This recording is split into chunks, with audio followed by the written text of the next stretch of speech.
Snapchat updated its terms of service last week, and the internet freaked out a little bit. Some users interpreted changes to mean the company could now hang on to users' private messages, broadcast them publicly and sell them to third parties. Actor and former White House staff member Kal Penn was among those who raised alarm bells. The pushback grew so loud that Snapchat took to its blog on Sunday to explain itself, saying that private snaps and chats are still automatically deleted from its servers once viewed or expired. But, Snapchat said, its new terms of service granted the company's broad license to user content.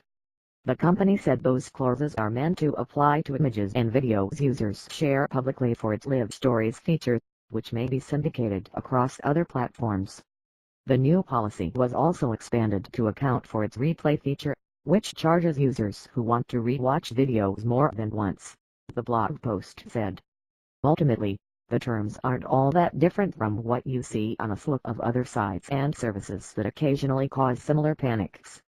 One way the company is hoping to temper the backlash is by getting people to read the parts they're freaking out about. Both the terms of service and privacy policy are important documents, so we encourage all Snapchatters to read them, the blog post said.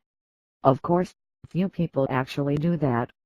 And that's ultimately at the heart of why people got so worked up about the Snapchat changes. It's just not rational to believe that people are able to read, let alone understand, all the privacy policies they bump up against in their daily lives.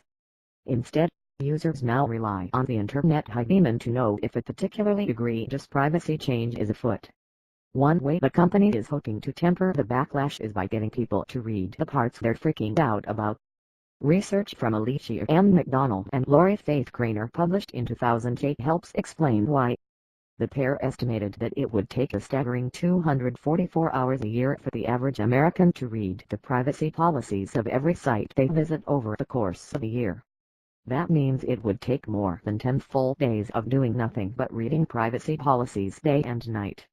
Otherwise, there's no way the average person could keep up with all the data-sucking caveats buried in the privacy policies of the sites and services they use. This probably helps explain why more than 90% of adults surveyed by Pew Research agreed that consumers have lost control over how personal information is collected and used by companies. Consumers have lost control over how personal information is collected and used by companies. In the case of Snapchat, users may be wary because the service has already had significant privacy problems. Flaws in its Find Friends feature left the phone numbers and usernames of 4.6 million users exposed during the 2013 holiday season. And in 2014, the company agreed to settle charges from the Federal Trade Commission that it had deceived consumers about how the disappearing features in its app actually worked. Ironically, Snapchat said that the main thing it did as part of the latest update was to rewrite its terms of service and privacy policy so that they'd read the way people actually talk, something other tech companies like Facebook and Google have tried to help people understand how the companies are using their data. But instead of reassuring users, the This is a company big got caught time in heads vortex up of for paranoia a lot of people folks feel out when there they are using reminded just Snapchat how that impossible think it that is their for them to photos keep are just track of who disappearing. controls their information online.